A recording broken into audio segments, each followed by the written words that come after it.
Welcome to the Mentor Project podcast, a place where you will learn, discover new ideas, be entertained, inspired, and even mentored. Our shows explore a wide range of subjects, including science, technology, business, society and culture, art and entertainment, and life. If you would like to learn more about the Mentor Project, please go to www.mentorproject.org. We hope you'll enjoy the show.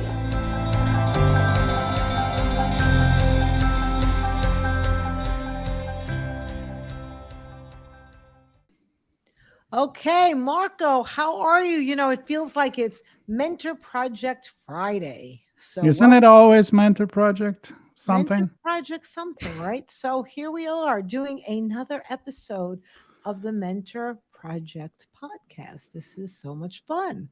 And we have a great guest, another one of our brilliant mentors, Valerie Fridland. And Valerie is so interesting. I'm excited for the listeners to learn about her work. And I know, Marco, you know a little bit about her work, but this is going to be really a lot of fun today. You know what she does, I'm going to say it's fascinating, and the way that she brings it to the public, it's usually I have a lot of fun. I think we've done a couple of podcasts, so this is going to be, I'm sure, as fun, even if we're focusing more on the Mentor Project. But like literally, dude, I'm excited. All right. And we'll have to explain the literally dude comment in a moment. But Valerie, welcome to the Mentor Project podcast. Thank you. And of course, I'm in great company of brilliant mentors. So I'm happy to be here and hang out with you guys a little bit. So great. So let's start with, of course, the obvious question that we always ask our mentors. How did you get involved with the Mentor Project? How did you first learn about it? That's a really good question. And it feels like it's been a long time, and I'm trying to figure out how exactly I made the connection. But Debbie and I were connected through a mutual acquaintance. I believe it was a friend of ours that we had both gone to a conference with. And we just started talking about potential collaboration, and Debbie invited me to come on with the Mentor Project. And that was really in the early days of the Mentor Project. I think there were maybe 20, 25 mentors at that time. And it sounded like a great part of the types of things I did anyway. I am a professor, so mentoring students is really part of my job. And it's really part of the job I enjoy the most. I have long-lasting relationships with many of the students I've had in my classes that I follow for years, and we see them and I go to their weddings, and we keep up on social media, and I really enjoy that part. And so if I can make a difference in anybody's life or explain things that they have questions about, it sounded like a no-brainer to me to join up. That's great. So why don't you explain, we'll talk a little bit more about the mentoring that you've done for the Mentor Project, but now why don't you explain to our listeners and viewers a little bit about your work, because your work is very different, and so, yeah. Well, I think one of the neat things about the Mentor Project is it brings a lot of fields to the forefront that a lot of kids probably never thought about. I'm a sociolinguist, and I know I never heard of a sociolinguist until I got to college. And I just happened to take a linguistics course as part of my major, which was a language major. And I thought, wow, where has this been my whole life? Because it's such a really fascinating way to look at language. It's the science of language. And we look at language historically. We look at patterns in language. We do experimental research with language. And my special interest as a linguist is studying the social factors and social triggers that interact and engage with language every day and help shape it over time. So it's something that's really interesting and useful. And of course, we all ask those questions about language, like, why do men always say this? Why do women always say that? That's a big one, gender differences, but also things like, why do kids say like all the time? Or what's up with Riz? What does Riz mean? We have questions about language all the time, and kids are the hotbed of language innovation. And they don't understand how valuable the work they're doing is, because most of the time we tell them they're not doing valuable work when they're creating language, when they're moving language forward, when they're helping to push its evolution forward. We tell them they're saying things that are slang or obscene or bad grammar, without recognizing the role that they play in the history of language to where we are speaking today, from Beowulf. So I think this was a perfect opportunity to help validate what kids do and say and help them understand it from a scientific point of view. So if they think what a noun is, for example, a lot of times I've gone into schools and talked about parts of speech. If they think what's a noun, person, place, or thing. Well, then is believing a person, place, or thing? I mean, it's an idea, it's a concept. I mean, you can see how it's not really classically in those categories. And actually parts of speech are something that are basically determined by where they occur in a sentence. So a noun is anything that fits in the slot that a noun goes into. And that's sort of how we cognitively think about it. But what if instead of learning these, ideas like a noun is this and a verb is this, based on just meaning, which is often not a very good way to determine parts of speech, what if we teach kids to look at the structure of language, which then will serve them well, no matter what they experience in terms of recognizing a noun. So then they'll always know what a noun is because it has the distributional properties of a noun, because it has the morphological endings of the noun, because it's functioning like a noun. And that way they can always get it right. So I think it gives them the tools, and it's really fun for me. I love telling kids that they have been listening to their teachers tell them lies all these years. And I don't mean it, obviously the teacher and I have a good laugh, but what I mean is sort of get them excited about is we're going to do something really different because you've never thought of language this way. So that's sort of what I do. And I just study language scientifically, and I try to share that knowledge with the kids. What is interesting is it's a two-way thing. Like we always talk about the mentoring, and we mentor, but we also get mentored by the mentee. We do parallel mentoring. And when we look at these things that happen, I feel like there is a connection with what you just said about, this is going to happen no matter what, right? Right. We can understand the rules and see why it happens. And also make me think why some people say, if you want to be creative in music, in painting, in art, first you should be understanding the rules. And then with that in mind, you can create your own rule and break the rules. So I think it's really, there's a big lesson here, which I think as a mentor, you want to encourage that.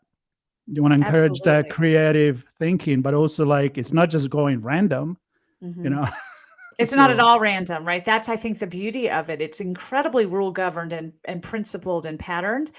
And people, for example, kids that say like all the time. I have a friend that's a middle grade teacher, and she said, oh my God, that's the worst habit they have. And I said, no, it's the best habit they have. You just need to have them understand where they're using it. And, obviously overuse is an issue, but that's a little different than whether it has a purpose.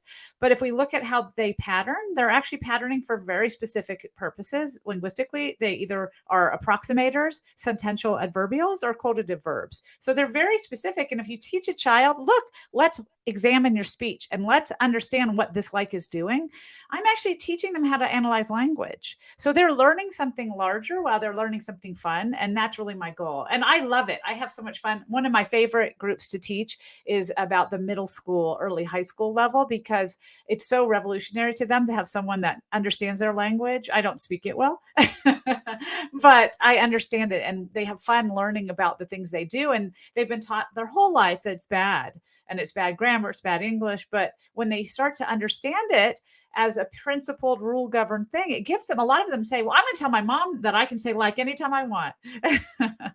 That's great. I love that, because what you did, and I've listened to you talk about this stuff, and it's so fun. I always learn. I feel like I'm getting mentored today in this podcast. So, because I always learn something about language, and it's fascinating. Because, like you said, the teacher was complaining about but you're like, no, that's a great thing. So what are some, because that's a myth that you broke for the teacher, right? That is not a bad thing always, and use it and learn why, teach them why they're actually using it. What's some of the other fun myths that you've broken along the way, either through the Mentor Project or through your recent book tour?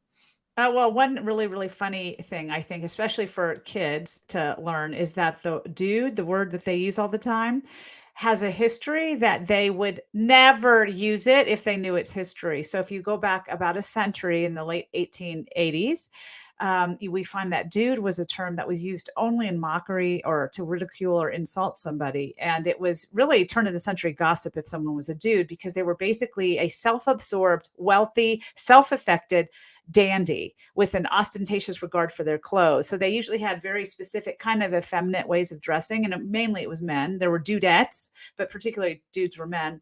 And they were always from wealthier families, and they served no recompense for their living, which is what an article in 1884 claimed about dudes. And people were very upset if they got called a dude. In fact, there were several reports in newspapers at the time of duels that were inspired by being called a dude. So, when my son was about a middle schooler and he used to call me dude all the time, I'm like, you realize you're calling me an effeminate dandy. And somehow that just ruined the allure for him. So he stopped calling me dude. But I love that word because it's something that a lot of kids can relate to, and they use it and they think it's like, I'm this chill, cool, non-conforming dude. And I'm actually, nope, not really. If you go back in time, here's what the dude meant. And it was something completely different. And it's not until the 1930s with the Zoot Suit riots that it actually became cool and nonconformist, because a lot of Zoot Suiters called each other dude to kind of stand out for their clothes and the statement they were making culturally. And that's when it got picked up by these subcultures and became cool. Oscar Wilde come to mind? He is actually in poetry at the time, and there's a number. If you want to Google the dude poetry, you'll find a lot of poems from the 1880s that ridicule either the cowboy sense of the dude, which was prevalent in the West, or the dandy sense of the dude. And Oscar Wilde, in one of those poems, is called the imported dude, because he was exactly the model. It was primarily men that were associated with the aesthetics movement, the art for art's sake and beauty for beauty's sake, that were very superficial and tended not to want to work, and they didn't do traditional masculine things. And so it was really a statement about these norms of masculinity being challenged at the time. And if you think about what dude means today, it's really, and in its heyday, it's really about these norms of masculinity being redefined. So in both centuries, it's about masculine behavior and expectations for masculine behavior and breaking those expectations. But how it was done was completely different. So one era we like it, one era we don't. It's so interesting because your work with language and and you see the and which I want you to talk a little bit about. The and is what you're doing, especially with kids, adults too. But when you take a word like that and you say, do you know where that comes from? There's so much that you're teaching in there. You're getting that. They don't even realize that they're learning about history, about culture, about the differences in time and the importance of understanding history. So it's really wonderful. Now, Valerie, you mentioned before you are a college professor. You do a lot of teaching. We've talked, Marco and I, on this podcast before about the differences between mentoring and teaching and educating. What for you is the difference when you're in the hat strictly of like mentor? I know that there's a lot of overlap, but could you talk about that?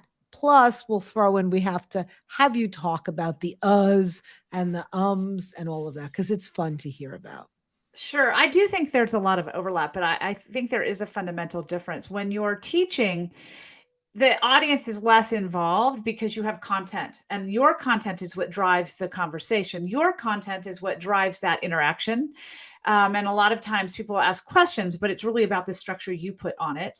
And so it's not mentorship in the sense that you're not building personal development of the students in the way that they may find most beneficial. They're trying to get a grade and they want to do well in the final. And that's what's motivating their interest in that topic. And hopefully also just general interest as well.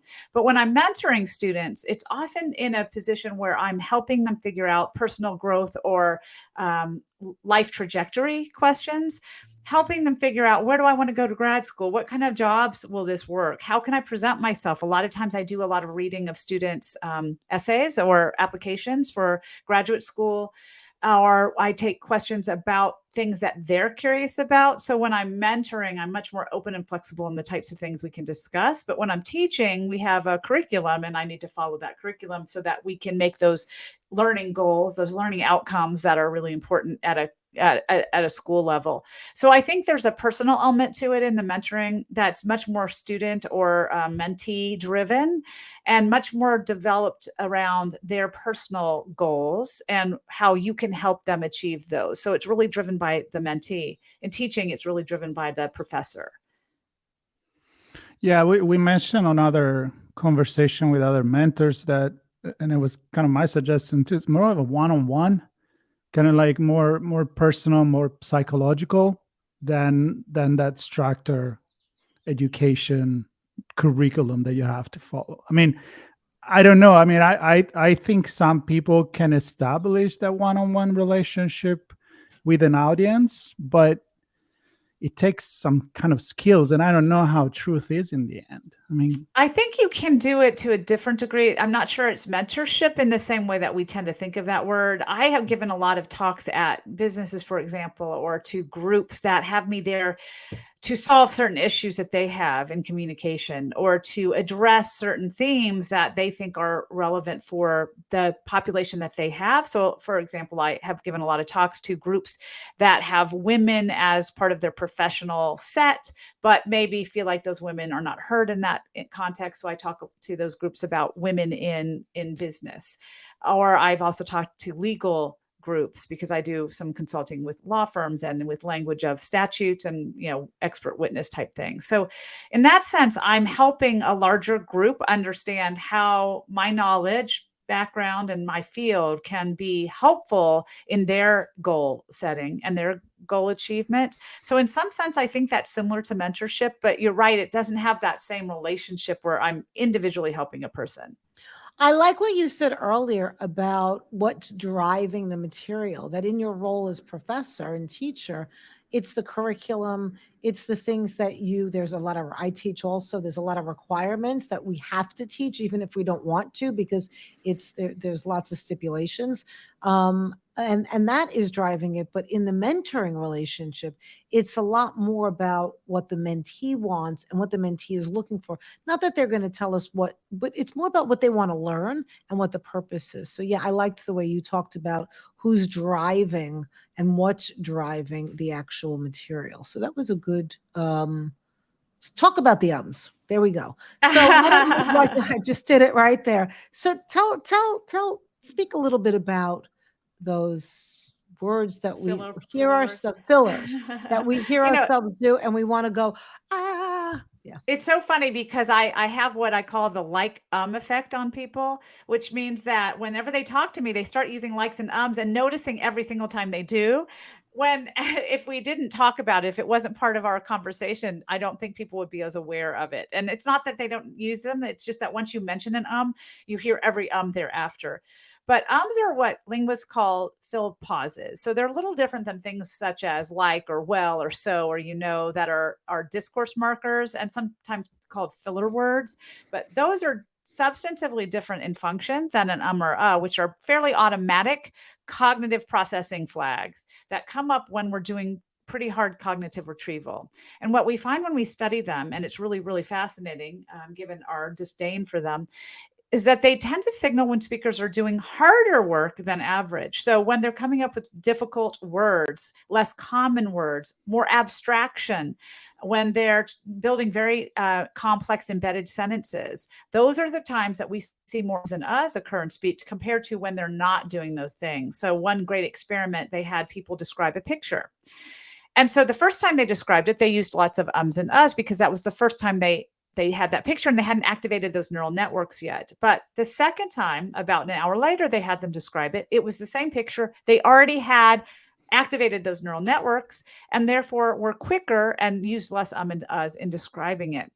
That didn't mean they were more eloquent about it. That simply means they were more practiced with it and that the level of cognitive activation required to achieve that description was less. And therefore, it reduced the things that were basically cognitive flags. So yes, that's great. Okay, so we're thinking hard, but there are actually some really substantial benefits to uhs and ums from a listener perspective that we totally discount when we say they're just distracting and annoying.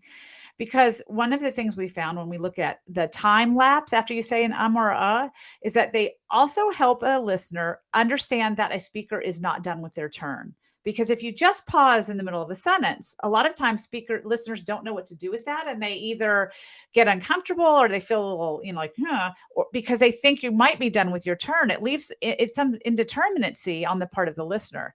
But if you say or it signals to a listener, I'm going to continue with my turn. It's a momentary pause while I'm thinking. The benefit of versus is an seems to indicate a short delay, whereas indicates a longer delay. When we actually study the pause length after the or the so how long a speaker takes to come back to their train of conversation, are followed by shorter delays than which indicates they're actually being used in a purposeful way to indicate information to the listener. And then because they seem to work as a cognitive flag to a listener saying, look, whatever I'm about to say is more difficult, more abstract, or more complex than what I would say otherwise, that seems to work as a flag to a listener that they need to devote more neural networks to it, more neural resources. And they seem to have better information processing and better recall when an or a preceded a word in conversation than when it didn't. So they're pretty fascinating in their benefits. Now, that doesn't mean they're not distracting if someone overuses them. And it doesn't mean we like them, but it certainly means that they're not useless like we tend to think of them. It makes me think about the old computers with a very low memory that has to make that noise as it's processing things, and it's working. Right, And, exactly. And then if that noise in the background, the hard drive stop, you're like, uh-oh, is it broken? Something is not working. Yes, that's exactly right. That's exactly right. That's interesting. See, now you've put it in my head. I've worked so hard. You're going to hear every that follows. Well, I give an advice here. I'm sure Susan can do the same. And if anybody has done enough podcasts and they want to listen to themselves, there's no better way to work on your issues in communication than just listen to yourself in the first time. It's just going to suck big time, right? Yes. But as you said, in a regular conversation, it's very, very helpful. I totally agree with that. And we don't notice totally. it. I totally. You totally. And you don't notice it. What we find with listeners is in context where you listen back to yourself, you notice everything.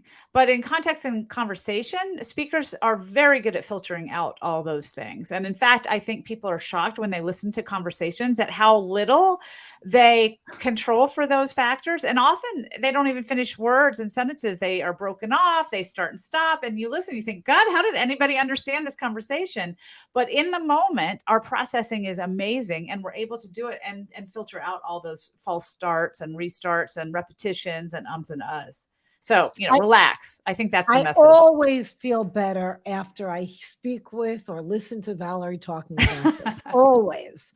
And being an original Brooklynite and having a Brooklyn accent, and one of her talks she talked about with a speech where it came from, I was like, okay, I'm no longer embarrassed. I am now proud. So that's right. That's right. Yes. You know what? I want to take a moment to associate more your conversation, the mentoring and teaching to the new generation, accepting what they bring new to the table. And I'm probably connecting to conversation we already had, but I learn from those. So I'm going to bring it back up, and maybe you can underline that, which is the fact that when you look at things from a sociological perspective, and you see these changes, like every year there is new words. I remember one episode we had was about the new words when you guys all get together and you look back. And of course, the last year were full of pandemic related words. But in general, we need to be open to the fact that society change. There are new things, technology, which is my field, often change. So we incorporate all of these. So maybe an explanation of how is important that actually this change happened, that we have to put new things in the dictionary, and maybe some become archaic. And I think it's still important to know that, the origin of that word, but absolutely. I think a lot of times we also focus on vocabulary, and language has a lot of underlying changes that happen in our speech without us noticing it. Because we notice vocabulary, because that's part of our conscious awareness, we flag that all the time, especially when it's with speaker groups that are disfavored in society, which is where a lot of times slang comes from. It comes from groups like adolescents that have sort of a bad rap among most of us that have had teenagers particularly. But it also comes from groups like African American speaker groups or Latino groups, things that tend to be less disfavored socially. And therefore, we don't like those features because somehow they're associated with these disfavored social groups. And somehow that makes them bad or wrong English. But I think what we also don't notice is all these tiny little changes that a lot of these speaker groups introduce in our language at a much more substantive level, because a word is here or there, right? Sometimes they stick around, sometimes they don't. They're pretty ephemeral. But other facets of our language, the morphosyntax, the sound system, those are much more impactful over the course of language over time than whether I say yeet or riz, which may or may not stick around and become part of more mainstream culture. So, for example, think about how you say passives today. Do you say I was fired or I got fired? This is a rise of a new form of passive verb, the got passive. And most people use it without even realizing it. And the reasons it's come up is probably because it's, first of all, maybe a little less formal, but primarily it seems to indicate that the the subject of the verb had the action happen suddenly, or that it was a more negative effect on the person to whom the action occurred, rather than just a was passive. So it actually gives a finer nuanced meaning. And that's really why these things evolve, because we have experiences or intentions that we need to encode. So it's not simply that we have a new device that we need to give a name to, and that does inspire a lot of linguistic ingenuity, but it's also that we have different things we need to do with language, and the language we have doesn't serve those roles. So like, for example, as a quotative has come up, not just because, we have vacuous, empty-headed young women. That's absolutely wrong. But because of what changes in our culture in terms of telling stories and conveying emotions and thoughts have come in the last 50 years. So in previous decades, up to about the 1950s and 60s, when we told stories or we were relaying events, it was simply a verbatim recounting of events. Here's a sequential process that happened. But in the last 50 years or so, we have a shift in narrative style where our own processing of events has become a really important part of what we are doing when we're telling stories. So think about the last time you told a story. You often set the grounds or the sort of foreshadowing by saying, first, let me tell you a little bit about where I was and what I was doing. Or first, let me tell you the background. These other things that are important that we think to the story. And a lot of times our thought process while that story is being told is very important. So what we were thinking when it was happening, or how we were processing the emotions. And that is a new thing. That's only about 50 years old, that narrative style. So if I'm telling you a story and I want to tell you what John said, but it wasn't actually what he said, it was what I was thinking he was saying. If I said, John said, holy shit, as part of the story, what that indicates to you by using the verb to say is that he verbatim said that. But if I say, John was like, holy shit, that could easily be what I think he was thinking, or what he told me later he was thinking, not actually what he said. It's an emotional processing of the events. And so to be like arose to fit that need in our changing narrative style. That's a long story to say basically that we do these things because we have new things to describe, new experiences to encode, or new devices and new creations to name. And all of those things help keep our language rich and evolving rather than leading to its decay. And some of the listeners and you both know that my background is in psychology, and language is so important when it comes to psychological concepts and therapeutic concepts, because if you don't have the words with which to use, then you can't express yourself. And the other thing I was thinking is that society, it's the words that we have and how much language we have or words to describe something really reflects what the values are of that society. So for instance, and I know I'm putting two concepts together, but the first piece is, look, when we ask people, how do you feel today? Or how are you? Or how do you feel? Right? Usually what do you get? Happy, sad. It is like, but you know how many words there are to describe it? And so the more we can make that language known, it allows someone to really hone in on exactly the differences between those feelings. And as you know, once you're able to put a label on it, it can be really therapeutic and really have positive things. The other piece is about, and I just wondered, Valerie, if you can talk a little bit about what do you want people to know? Like, what's really, like when you're mentoring, let's say, or teaching, right? And it's not being directed by the curriculum, because you know so much about language that I did not know a lot of what you're telling us, before we've had conversations. So what are some of the important things that you want to highlight, or you would highlight, for listeners? Absolutely. Well, I think one of the reasons I wrote this book was driven by the questions that people brought to my attention all the time. So either in classes, what students would say about their own speech. I just want to interrupt, because you said one of the reasons why you wrote the book. I don't think that we mentioned the book, the actual full title. So why don't you talk a little bit, or I think you have it behind you. Show the book. I You do. can say Yes, what the yes. title is. Yes. Yes, I have the book. I just wrote a book, like literally, dude, arguing for the good in bad English. And it was really driven by the experience I had as both a professor with my students and also as a public speaker in contexts in which I would give public lectures. What I found, I would give lectures about the beauty of language, the evolution of language, the larger forces of language, sort of the linguistics part of what I do. But then students would come to me and say, I am really self-conscious about the vocal fry. My grandfather tells me I, sound like I'm gargling stones, or, something like that. Or my mom or my dad always comment on my grammar. I got so much of that from the students that they feel self-conscious about the way they speak.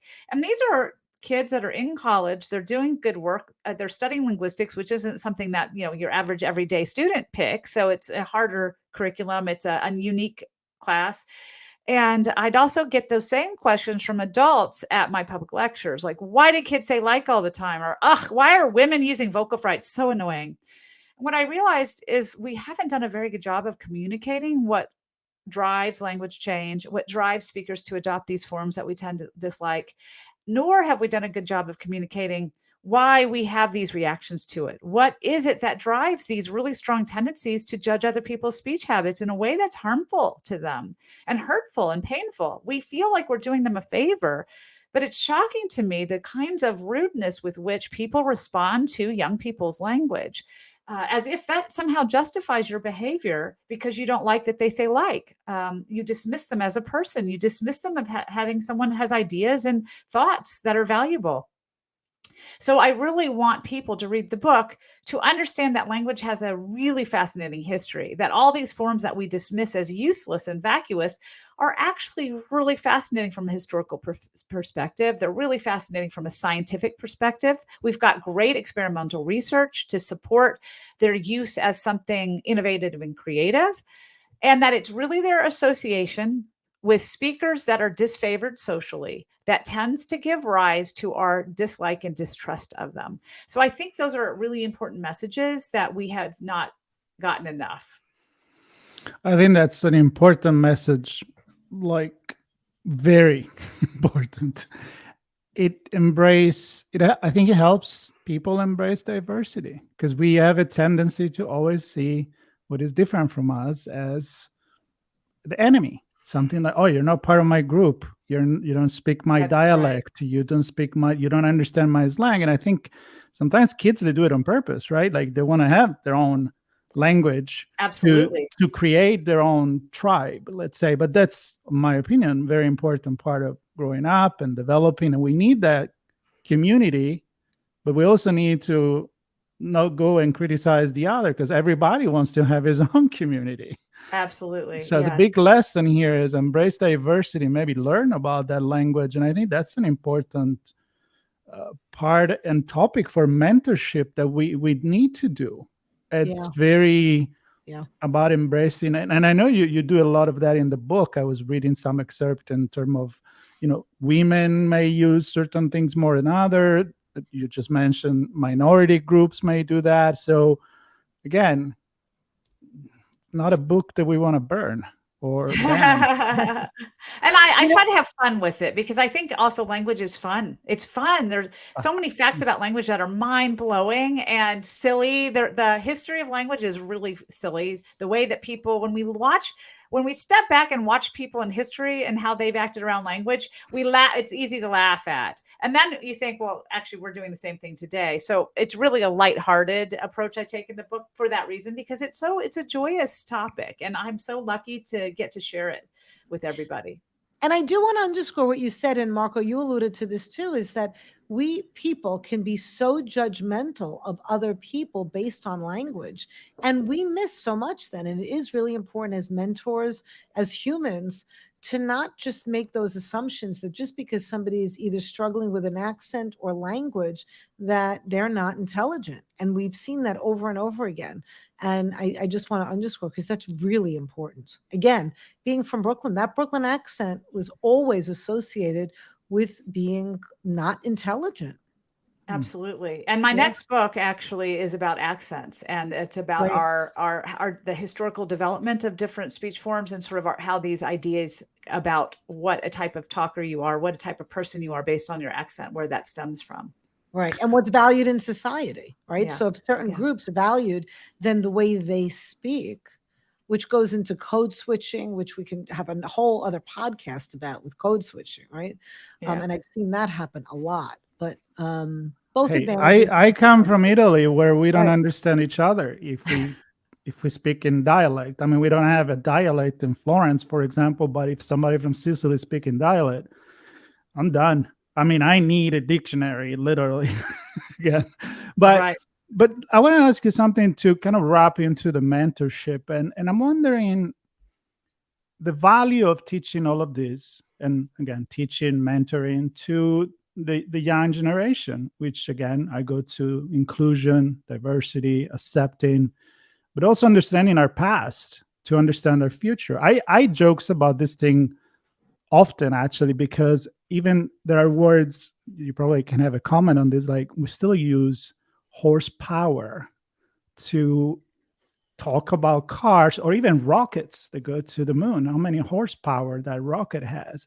And it goes back to the conversion into the steam engine. But we're still using that. We still call the mobile phone or the smartphone, it's not even a phone anymore, right? So my point is there a time, maybe apart from the jokes, that is too early, in your opinion, to talk about this to a kid? I mean, do we need to start with the basic rules and then break those rules, like I said at the beginning, or is it okay to just take it as? I think kids are really ripe for that kind of information, because what is unique about young children is they ask the questions adults fail to notice to ask. And what I mean by that is we get so accustomed to saying things. Horsepower is a great example that most people don't even think about the origin of that word. It doesn't even mean what it used to mean. It's become this totally different word that's bleached from its original meaning. Whereas a child would be the first to say, why is it called horsepower? Right. Where's the horse? I think it's a wonderful time to bring up the evolutionary spirit of language with them and to talk about why language is the way it is. I wish we taught linguistics in an elementary program. I think children would really love it. And I'm not talking about the social linguistic side of it, but just linguistics, because it helps children learn language by understanding the structure of language. And also in cases where you have non-native speakers, it really can help kids understand the differences between their language or dialect and the one they're learning if they understand the structure better. But a great example is when my son was doing spelling words in, I think, first grade, they'd have these lists every Friday that they would be tested on Monday or something like that. Or maybe it was they got them on Monday for the test on Friday. 10 words or 15. And I dreaded that stupid list every week because it was so ridiculous to show a kid all these words spelled in wacky ways that have nothing to do with the way we pronounce them anymore, and say, yeah, learn it like that. And they want it to make sense. Children want to make sense of the world. So they're like, why is night spelled with a K and a GH? And how about all those weird words that have an EA? And then there's another one that has an EE. So like beat and beat, like the beat you eat, and then listening to a beat, where's that come from? Or meat and meat, you eat meat and then you meet. It's so confusing, and kids had to learn that. And my son could not understand the EA and the EE difference. He got confused on that all the time. And so I told him, and whether it helped him actually learn the words, I don't know, but it actually made a little difference to him in terms of understanding why it was there. I said, well, that is actually from a time in English when those words were pronounced differently. The EE and the EA were actually different. So it was more like met and mate. So one was met and the other was mate, but those fell in together around 1600 and just became meet and meet, where they weren't even the vowel that either of them started with. They got raised to be an E vowel and they merged. So I did it in more child-friendly language, but I said, so actually in Old English, you would have said those differently. Isn't that cool? And this is actually a record so that we can know the secrets of our language 1,000 years ago. And he thought that was pretty cool. Now, whether it helped him on his spelling test, I don't know, but at least it helped him understand and accept and enjoy this difference that seemed arbitrary and weird on the forefront. And then I told him about knight. Well, in the olden days, knights were actually just boys. They weren't even knights. And that we used to call them Knights. And then there was that GH was a sound that German had because we were a German speaking, group at the time. And it was Knecht. So I said that, and those are just ways that we can see our history through words. So he found those things fascinating because he was super into knights at the time. And so I was able to scaffold what he loved and enjoyed, and a lot of little kids love knights and princesses and things like that, into understanding a little bit about the evolution of language, and then make him not feel so bad about the fact that it was hard.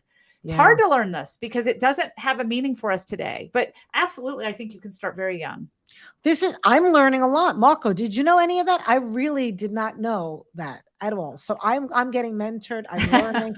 This is amazing because I too, sometimes when I have to spell something, it's like, wait, how do you do this? Why am I spelling it this way versus that way? It's a cruel trick. It is, because it's all about rote memory then, because there's nothing. And I'm not great with rote memory. I have to understand and have meaning. So that's been a struggle of mine. And you do, wait, why is it this way? And what? Yes. Look, I started in advertising as a copywriter, and I still enjoy doing copywriter. My best friend has always been the thesaurus.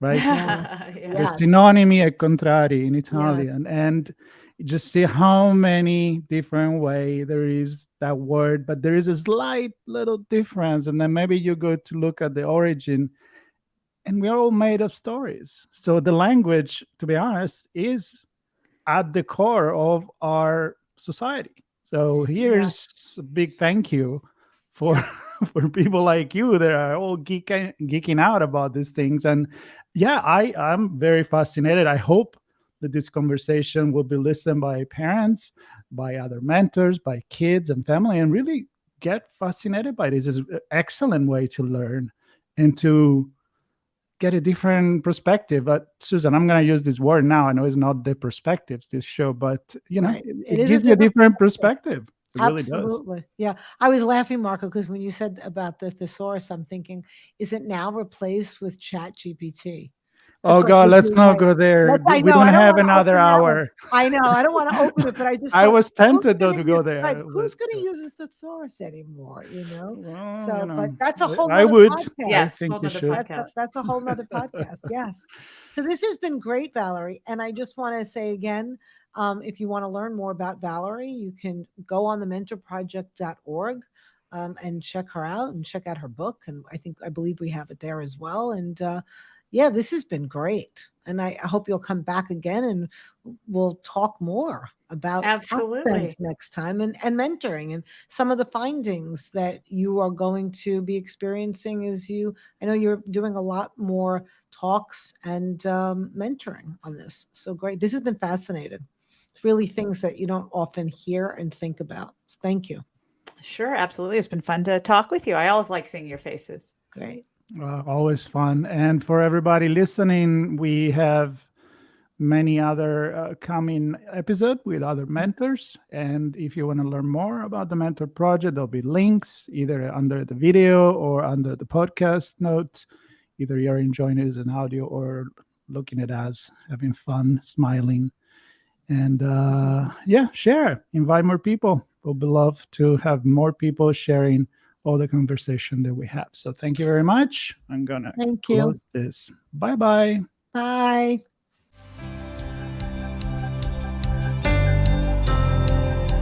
Thank you for listening. This show was brought to you by The Mentor Project. If you enjoyed this segment, there are many ways to thank us. Please consider subscribing to our podcast, making a tax-deductible donation, or becoming directly involved. Subscribe to this podcast and visit us at www.mentorproject.org to learn more.